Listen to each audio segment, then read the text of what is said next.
flooding, closing roads, causing evacuations here in central Nebraska. Good afternoon, and thanks for joining us. I'm Sarah Kirkley. Let's go right to meteorologist Tim Wright. We have team coverage, and we start with him as to when this will all stop. What's going on, Tim? It is absolutely incredible what is ongoing on the south side of Kearney right now, and we're gonna talk more about that. We've got NTV's Jessica Stevenson out there, but this is a live look from our NTV Viera Wireless camera network. As again, it is astounding the amount of water that has been creeping its way steadily over the last several hours through the southern part of Kearney. We're going to take real quick a live look with our NTV Skywatch drone, and this is 2nd Avenue running through Kearney. So if you head towards the bottom of the screen, you're headed south towards the interstate. Here's the Holiday Inn, the gas station. That's a brand new gas station on the south side of Kearney. The water now over 2nd Avenue, and I can tell you with all honesty, an hour and a half ago, it was barely touching the west side of 2nd Avenue. It is now completely over, but not just that. Look at the extent to the north that this runs. It is astounding. Central Avenue, behind, say, the Midway car dealership in Kearney, completely inundated with water. Again, I said this earlier, we have airboats moving through parking lots of these hotels and gas stations right now. They have been moving people out of the hotels with payloaders as this water level has continued to rise. It has not shown any signs of slowing down. We have continued to watch this water creep its way up onto 2nd Avenue. And guess what? We have a flash flood watch that's now going to be in effect tonight. As it starts to look like now, we may see a little more organized thunderstorm activity try to develop very late tonight and tomorrow morning. It's not going to be what we saw yesterday, but we can't take any more rainfall. But unfortunately, we may get that later tonight. I'll talk more about that in your full forecast here in a few minutes. Sarah, we'll send it back to you for now. Thanks so much, Tim. Well, we have the NTV team covering this story from all angles as those water rescues continue. We'll start with NTV's Jessica Stevenson. She is in Kearney where this is all going down. Jessica, what can you tell us? That's right, Sarah. I can tell you that I have been covering this since the beginning, since around 6 o'clock this morning when the very first water rescue happened. Now, here we are. We are at the south end of 2nd Avenue, right near the I-80 interchange. Now, as you can see here, this is the Holiday Inn Hotel. Take a look at those fence posts. Those fence posts are nearly completely covered with water. Many of these vehicles submerged in water. Some, it's over their headlights. These cars are unable to leave. And what people staying in these hotels and people in these local businesses were telling me was that suddenly, out of nowhere, water just started rushing into this part of town. They said it took only 20 minutes for there to be a massive amount of water. And as you can imagine, this hotel, as well as all the others in the area, have been evacuated. Turkey Creek water continues to rise from, I think, the large amount of rain on the western side of the community, and we're evacuating residents from the hotels in the area down here and the businesses. We encourage citizens to stay out of this area, 11th Street South and 2nd Avenue and Talmadge area, to not come into the area as we're closing most of the streets in this area and working through. Just reached out, the National Guard's going to bring in some assistance to help relocate some individuals from the hotels and the workers in the area. So under control at this point, just helping citizens get where they need to be. All right, and if you didn't catch that there, they believe Turkey Creek is the cause of this. Now, if you can see that or hear that, that sound there was an airboat that they've actually been driving up and down Talmadge Road. They're using it to rescue people who are stuck in these local hotels. They also have been using tractors. They've been using tractors with their scoops, and people have been actually sitting in the scoops to be rescued and to brought here to safety and to dry area, and they've been using buses to get them to what I am told is the Salvation Army. Now, we're going to continue to cover this. Obviously, we will be closer to the water later on in the show, but for now, let's send it back to you guys. Thanks so much. And now we go to Steve White, who has been monitoring those floodwaters from Kearney as well, closing streets and businesses. Steve, what do you know? Well, I am on the north side, to the north of where Jessica is. I am on 2nd Avenue at 11th Street. I arrived about 10:30 this morning, and I'll tell you what, there was one lane of traffic closed at the time. It didn't look terrible. It looked like you might be able to get through there, and at the time, some people were trying to get through there. About 5 minutes later, the entire southbound lanes were closed, and about 15 minutes after that, the northbound lanes as well. The water continues to rise. The Chamber Center over there, talked with Roger Jasnock, who runs the Visitors Bureau. He sent everyone home there. First Tier Bank, they sent folks home. Taco Bell, they locked their doors and sent people home as well. The water continuing to rise. Roger Jasnock from the Visitors Bureau said, in his words, this is a sad day for Kearney, referencing specifically all the flooding that is happening near where Jessica is at the Eunice Hotel properties down that way. Roger says those are a tremendous investment in the community of Kearney. Those hotels bring in a lot of visitors, host a lot of people, whether it's sporting events in the summer, a lot of conventions during the winter, the people coming in to see the Sandhill Cranes and everything else, interstate travelers.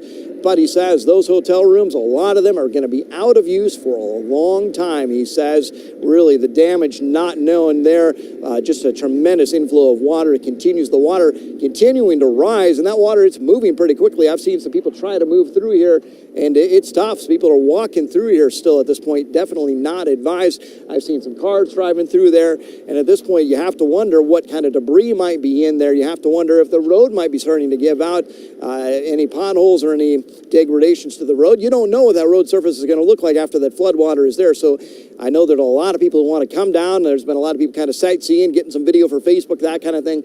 I'd have to say that's not advised. Stay away from this thing. Don't get down in that water because it is pretty nasty. It is moving pretty quickly, and it continues to rise, as Tim has been saying. So we've been talking with some people down here. Later tonight, we're going to have a wrap-up of what people are saying, including Roger Jasnock from the Visitors Bureau, just the tremendous impact that something like this could have, not just for today, but for the long term for the community of Kearney. Sarah?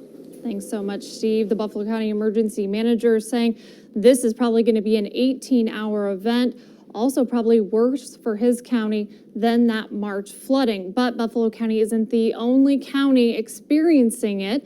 We're going to go live now to Holdrege, where Danielle is, and keeping an eye on what's going on there. What are you seeing? Well, we've had a similar type of kind of scene here, just like you've been seeing in Kearney, and maybe some video there as well. But in Holdrege, there's several streets closed. I talked to a State one, so you're not going to see it on.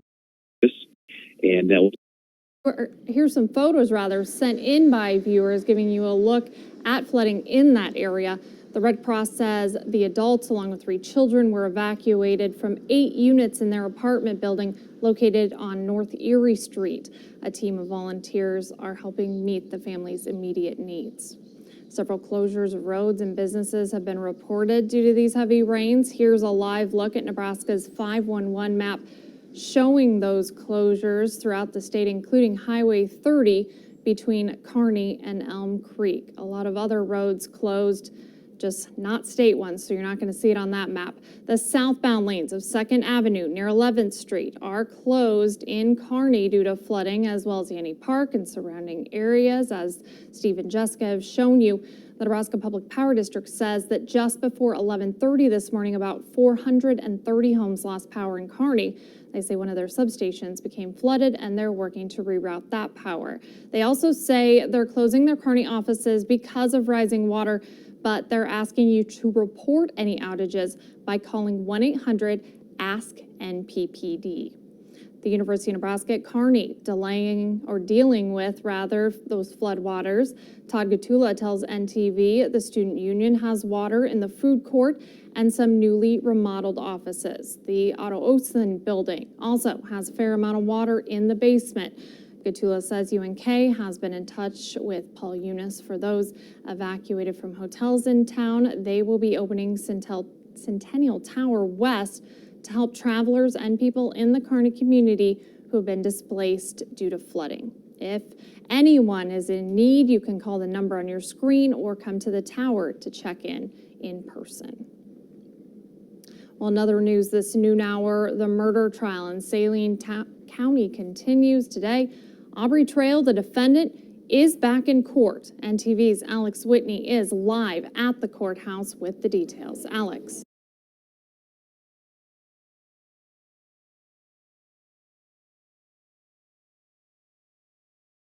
Rescued this morning, and she now joins. Colorado has the best corn, 85% good to excellent. For soybeans, it was so far feeders are is impacted, but these seem to be some of the worst hit. News at noon.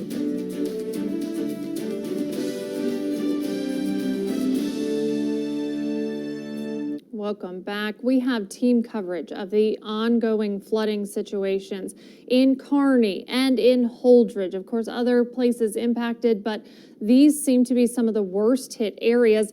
And as evacuations continue in Kearney with hotels underwater, Jessica Stevenson has our live coverage there. She was there when the first family was rescued this morning, and she now joins us from 2nd Avenue, just north of Interstate 80. Jessica, what are you seeing?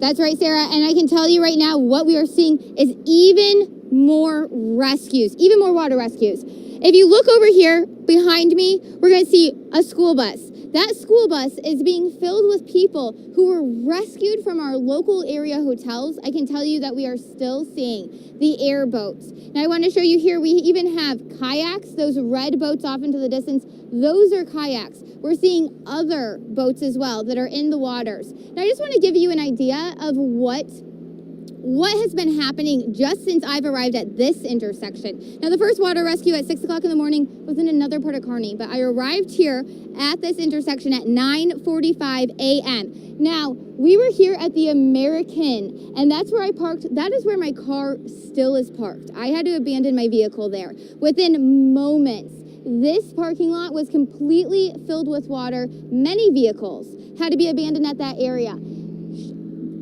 From there, I crossed the street. I wanted to go over here, kind of by that old Chicago sign. By about 10:15, that was filled with water. Now look how far we are here. And as you can see here, I am standing in water. Now we are about a block away or so from that. The water is continuing to rise, folks. This area is extremely dangerous. This area is continuing to be evacuated, and it's truly hard to describe to you the true devastation that we're seeing here at this intersection. Sarah, we're going to continue to cover, and obviously we have Steve in another part of Kearney as well. So I'm going to send it back to you for now. Yeah, thanks so much, Jessica. Steve, on the north side of that 2nd Street closure, north of Jessica, talking with businesses that have shut down because of this water. Let's go to him now. Steve, what are you seeing? Yeah, that's right, Sarah. As you mentioned, this is really a major business district for the community of Kearney. A lot of fast food, restaurants, businesses, banks, hotels along here. I talked with Roger Jasnock, the head of the Kearney Visitors Bureau, and he tells me this is a sad day for Kearney. Those were his words as he kind of surveyed the landscape here. He was trying to get out of here in an SUV, one of the last to get out along the stretch of businesses behind me along 2nd Avenue. Much like Jessica said, when I arrived here, there was one lane of traffic that was underwater. They had some barricades up. You could still kind of get through there. A few minutes later, the entire southbound lanes were closed, and about 10 minutes after that, the northbound lane's completely impassable as well. So that water has been rising tremendously.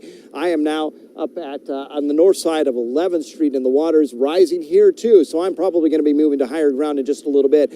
I talked with some folks from Grand Island who oversee the Subway restaurants here in Kearney, and they were coming to check out one of their properties here. It's inside the gas station. I think it's the former Speedy Mart. They believe that that store is currently underwater. The Taco Bell, water going in there. I'm sure much the same throughout a lot of the businesses here. Roger Jasnock from the Visitors Bureau said those Eunice hotel properties by the interstate taking on a lot of water as well. He says it's going to take a long time to get a lot of those hotel rooms back in service. Hotel rooms that bring a lot of revenue to the community. So significant financial impact that this storm has had because of where it is happening. So we're going to continue to track that throughout the day. So stay with us on all of our social media platforms as well as our website. We'll be back here later with the latest. Sarah? Thanks so much, Steve. Well, Kearney, not the only one experiencing this devastating flooding. Danielle Shank is in Holdrege, where many people are underwater. Danielle, what are you seeing? So just like I was mentioning earlier in the show, I'm out here at a location around East 4th Street and South Lincoln Street on the southeast side of Holdrege, where floodwaters had kind of risen. And if you can see back there, there's actually a car that got stranded. They decided to drive into the waters when it was about mid to their driver door, and they ended up flooding their engine and getting stuck, but they were lucky enough to get out. But their car, in other words, is not. It'll be a few days until we can get that out. But like we were mentioning earlier, the Nebraska Public Power District is also out on the south side of Holdridge, kind of fixing some power lines for about a 2-mile stretch. And so we're only touching the surface in that area. The Red Cross says the adults, along with 3 children, were evacuated from 8 units in their. And what's going on? And it has been absolutely incredible watching this water rise. Jessica did an interview with a lady who was staying at the hotels. She said at 7 a.m. they were in the lobby having coffee. Everything was fine. Now we have this. This is live from our NTV Skywatch drone. We've got submerged vehicles on the east side of the Holiday Inn. We went live at about 10:30, 10:40-ish. The water was just creeping up onto 2nd Avenue. You saw the live shot there from Jessica. It's now running. I mean, it is quickly moving over 2nd Avenue, and the water is continuing to rise. Now, I want to show you a live look outside of Holdridge with our NTV VR wireless camera network. We had Danielle out there because I don't want to, I mean, we're focused on Kearney because it's incredible, but there are a lot of locations where there's a lot of water out there. You get out by Eustis, then all the way up towards Cozad, you get into south central Dawson County. We continue with places that had 6 to 10 inches of rain. Look at this. I mean, it's absolutely astounding. It's an amazing shot, and it's just devastating what is going on in the south part of Kearney right now. Never thought you'd see the day that you see an airboat moving its way through the parking lot. And you know what Steve talked about, the debris, that you don't know what's under the water? Well, there you go. All right, this is why you don't want to be trudging through it. You don't want to be wading through it. If you got to wait to be rescued, obviously do so. We do have the chance of more rain tonight. We have a flash flood watch that's going to be in effect all the way through tomorrow morning. It is not on the order of what we saw last night, but you look at all the flood warnings that are in place. We can't take any more water, and unfortunately, we might just get that later on tonight. So, Email exposed Derek's criticism of the Trump administration, calling it, quote, inept.